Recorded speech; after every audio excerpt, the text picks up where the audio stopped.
Starting today, this is the house for me and Bob, she announced.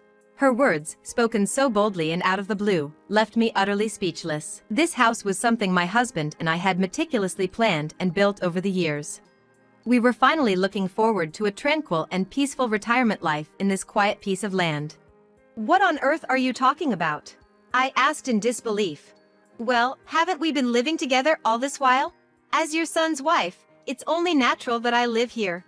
She spoke, as if it were the most obvious thing in the world. Yes, we had indeed been living together, but the countless troubles she had caused over the years were immeasurable. I had been planning to cut ties with her as we moved to this new place. So, where's my room?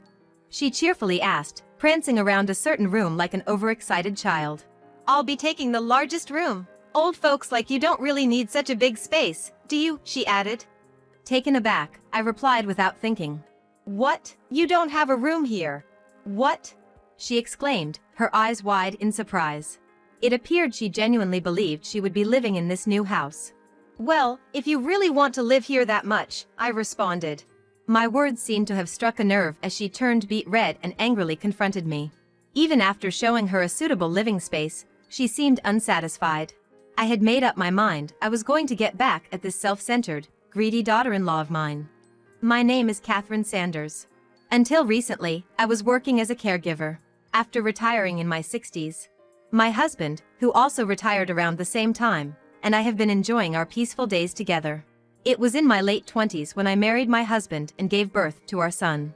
Despite our busy lives, we worked together to manage household chores and child-rearing, which was quite enjoyable. Perhaps because of the ample love we showered on him, our son grew up to be a kind and considerate young man, just like his father.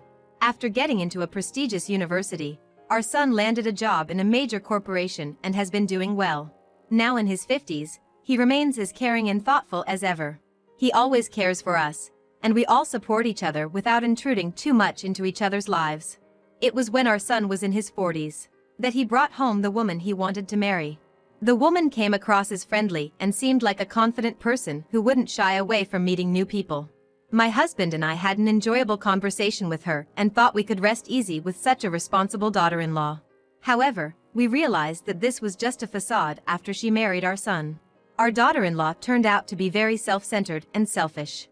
After marriage, they started living with us, and her behavior became increasingly problematic. Furthermore, she was constantly demanding something from us, which was exhausting for both my husband and me. Hey Mrs. Sanders, can you lend me some money? We don't have enough disposable income because Bob's earnings are low.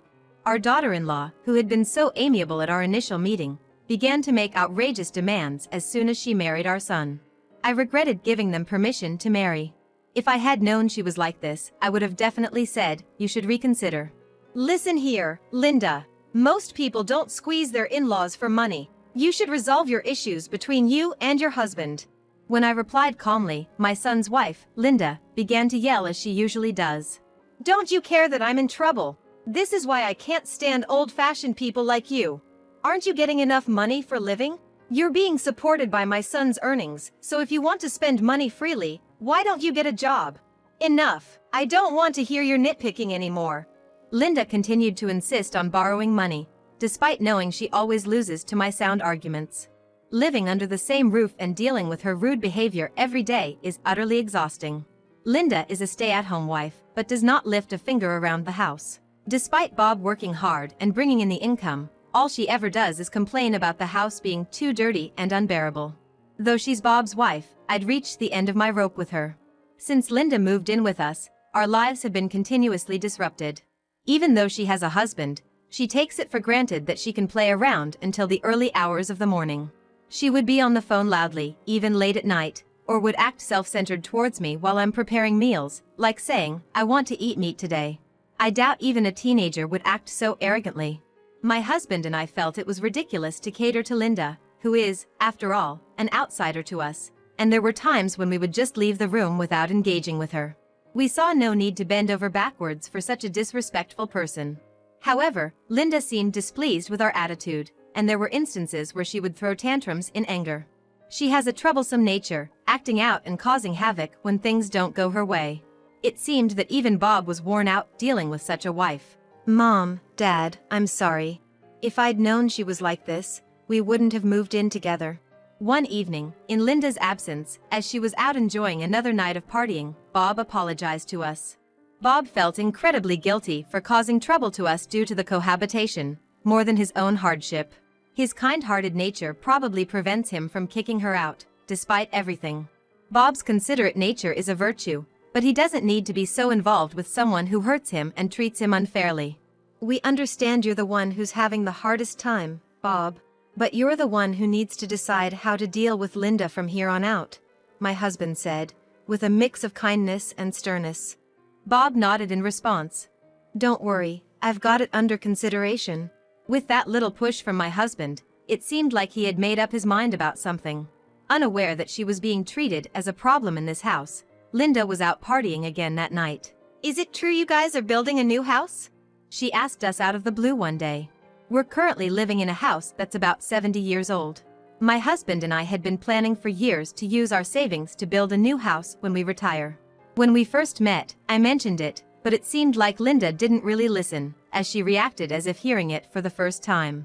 In reality, the construction is nearly complete, and we're even packing for the move, but we felt no obligation to tell Linda. Yeah, so what?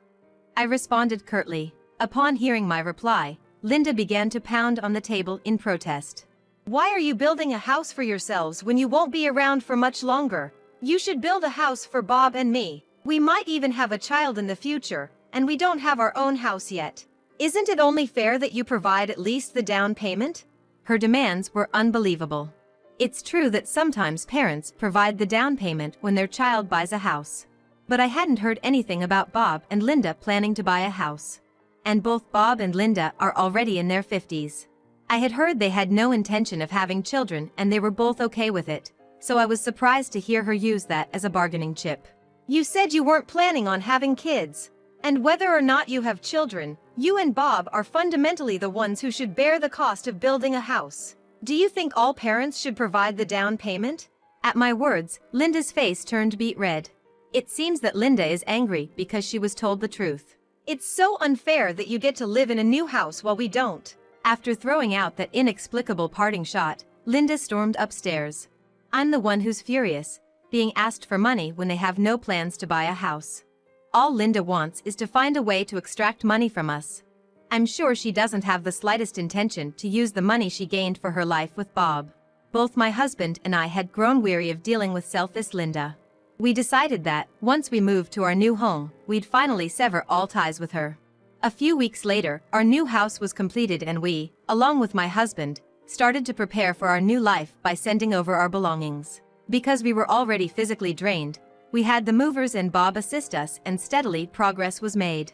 We had finally managed to get the home we had dreamed of living in for years, just for my husband and I. The realization that we had achieved this in our golden years filled us with a deep sense of satisfaction. However, our tranquility was shattered when an unexpected visitor appeared. It was Linda. Congrats on your new home, she said. We were surprised to see her there. Even Bob was taken aback. We hadn't told Linda about our new location, nor about our moving plans. We assumed she must have followed us here when we left home, her actions leaving us with an unsettling feeling. Moreover, Linda had brought a large suitcase and a duffel bag with her, apparently lugging all of it all the way here. We soon understood why. Starting today, this is mine and Bob's house too, she exclaimed. I was shocked by Linda's audacious statement. This was the home my husband and I had planned and built for years, where we intended to spend our twilight years in peace. But it seemed like Linda was planning on living here. What are you talking about? I asked. Well, we've been living together up until now, right? So, it's only natural for me, as your son's wife, to live here too, right? Linda said it as if it's the most natural thing in the world. Why, after all the trouble she's caused us over the years, did she think she could just impose on us like this? The annoyances Linda has caused are too many to count, and we were planning to cut ties with her during this move. So, where's my room? As she rudely barged into our new house and wandered around, both my husband and I found our expressions becoming more stern. Upon arriving in one of the rooms, Linda exclaimed excitedly like a child. I want this biggest room. Old folks like you don't need this much space. To this, I responded reflexively. Huh? You don't have a room here? Huh? Linda was taken aback. She seemed to genuinely believe she could move into our newly built house. Her arrogance made me infuriated. "Well, if you want to live here so badly, how about this spot?" I pointed to the storage space under the stairs. It was full of vacuum cleaners and various household supplies, but it had just enough space for one person. Linda blinked her eyes wide open and laughed off the suggestion as a joke. "Stop kidding around. There's no way I could live there." "Oh, you don't like it? Then come with me." I took Linda outside and pointed to the shed at the corner of the yard. "I think that would be a perfect fit for you. In fact, it's more than you deserve." At my words, Linda's face turned beet red and she charged at me. "You've got to be joking. There's no way I could live there. Enough is enough." The one who cut off Linda's shouting was Bob. Bob, always calm, had never raised his voice or yelled at anyone before. But this time, he seemed unable to hold it back anymore, pulling Linda away from me and leading her off our property. "How long do you plan on causing trouble for me and my parents? You're in your 50s. Aren't you ashamed of being so selfish towards your in-laws?" At Bob's justified anger, Linda's face turned an even deeper shade of red. She seemed lost for words, her mouth moving but no sound coming out. "Linda, there's no place for you here. After all, you're no longer part of our family." "Huh? What do you mean?" As I explained in a scolding tone, Linda finally let out a bewildered cry. "I'll explain," said Bob, looking at Linda with a severity I had never seen in him before. "I know you've been cheating. I've hired a detective and collected evidence since your nightlife became excessive. I'm planning to divorce you. So, you're no longer part of our family." Bob spoke calmly, but I could only imagine how much pain he had been through to come to this decision. Linda had kept cheating on Bob, thinking he would not confront her, and the evidence collected was compelling. Bob had started contemplating divorce relatively early in their marriage. However, given Linda's character, he had assumed she would not agree easily. So he had gathered enough evidence to make her unable to deny it, and meticulously prepared to ensure the divorce would go through. Upon hearing all this, Linda was petrified, her mouth agape. "I've told your parents about this too. My parents planned to tear down the house you used to live in. There's no place for you here anymore." "What am I supposed to do when you drop something like that on me all of a sudden?" she exclaimed. "As an adult, you should think for yourself. Anyway, make sure you never come near our house again. Although I presume you won't have any time to spare," was the reply. Linda, who was coldly disowned by our family, remained immobile, slumped on the porch. Bob forcibly sent her away because leaving her here would cause trouble, but I didn't feel the slightest bit sorry for her. After moving to an apartment closer to his workplace, Bob initiated a divorce through a lawyer. Because of the solid proof of infidelity, there was no way Linda could escape. My husband and I proceeded to arrange for the demolition of our original family home. It seemed that Linda had plans to move into the original family home, but the demolition had begun and she was now without a place to live. We've already cut ties with Linda, and she's about to divorce Bob and become a total stranger again. Yet, her audacity to try to stick around in our house is unbelievable. She probably didn't care if others were inconvenienced as long as she benefited. However, even her own parents wouldn't forgive her for such behavior. She had tearfully turned to her parents for help, but they already knew the situation from Bob and turned her away, telling her not to rely on them only in times of trouble. Later, we received an apology directly from Linda's parents. From their worn-out expressions, we could tell they had been having trouble with her for a long time. With nowhere to turn and no savings to hire a lawyer, Linda had no choice but to accept the divorce. Bob, finally divorced, looked visibly relieved, as if a burden had been lifted from his shoulders. "Linda's not working, so she's likely to have a tough time from here on out. I am so glad that I managed to divorce her." After his divorce from Linda, he no longer needed to worry about living expenses or savings and was able to focus even more on his work. My husband and I were not informed at the time, but apparently Linda was dipping into the savings account. Her extravagant spending was a concern that he might bankrupt himself. Now it seems he's living quite freely, which, as parents, is a relief. Just when we thought we could live peacefully, something happened. Linda visited our new house. When we looked at the window, we were surprised to see Linda there. She had aged significantly since the time she was married to Bob. Her hair was a mess, her skin lacked elasticity, and her clothes were shabby. Even though she should have gotten some shared property during the divorce, she might be struggling with life so much that it's still not enough. When we opened the door, there was Linda, repeatedly apologizing.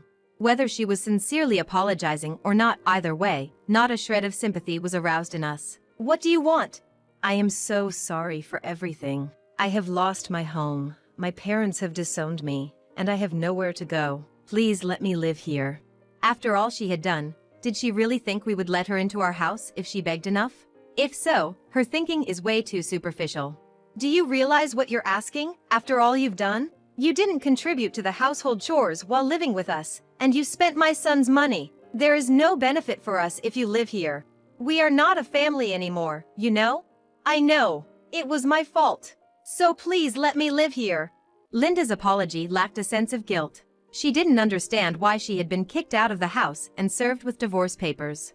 Rather, she seemed to be under the impression that if she apologized persistently enough, we would give in.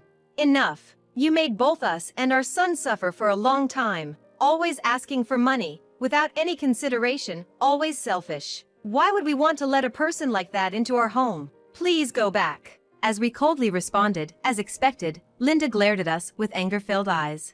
It was clear at a glance that she had not reflected on her actions. Just because I'm begging, you should at least let me stay. You're so stingy, it's terrible. Then why don't you go and ask at some other people's houses? If they're kind, they might let a suspicious woman like you stay. Linda grimaced in frustration, but suddenly, her face turned pale. It was dark and hard to see, but upon closer look, there was a stray cat rubbing against Linda's feet. When Linda started to scream and flap her legs, the stray cat ran away. But when a meow sounded from inside the house, she immediately tensed up. "Do you have a cat?" "Yes, we just started keeping one recently. We've always wanted to adopt a rescue cat." At my response, Linda's cheeks twitched. "I can't believe it! You're keeping a cat!" "Oh, aren't they cute? Why don't you take a look before you go?" "I don't need to." After yelling, Linda bolted off at incredible speed. The truth is, we did start keeping a cat, and we had discussed adopting a rescue cat with my husband long before. The cat that became attached to us is so cute, it makes us completely smitten. We only found out recently that Linda is severely allergic to cats. We happened to learn this while speaking with Bob, so it's not that we got a cat to drive Linda away, but in the end, it did help us fend her off, so we owe the cat our thanks. Since then, Linda has not visited our home. After that, Linda seemed to have barged into Bob's apartment while searching for a place to live. But she was ruthlessly called out by the police and was swiftly taken away, so she was unable to enter his apartment. Since then, we haven't seen Linda. But we heard through the grapevine that she was seen walking around a town in a distant place. Linda had no choice but to start working for her future life, and it seems she is now living out of state. However, for Linda, who has lived off men and hardly worked before, even a part-time job seems to be tough. Due to unfamiliar tasks and her overly selfish personality, it seems she can't keep a job for long and often gets fired. The hard-earned money she finally makes disappears in living expenses, and it seems she is now living day-to-day while working at a factory that comes with a dormitory. She has always done as she pleased, so it's only fair she goes through such hardships. I think it's good for her to experience firsthand how hard-earned money can easily disappear. Bob has always been troubled by Linda's extravagant spending. Furthermore, it seems that Linda has been officially disowned by her parents. Her parents, who have been put out by her extravagant spending and inflexible selfishness since long ago, have decided to cut ties with their daughter. I don't think Linda's parents are wrong in their decision. There's no rule that says all is forgiven just because they are family. My husband and I are living happily in our new home with our new family member, the cat. The time we spend playing with the cat while feeling smitten is so enjoyable and peaceful, it's irreplaceable. Of course, we also meet Bob occasionally, and going out for meals or hearing about his recent events is also a pleasure. Ideally, I wanted Bob to grasp this happiness too, but he might have new encounters ahead. When that time comes, I hope he lives with a partner who respects and cares for each other. I also want to cherish these happy times with my husband.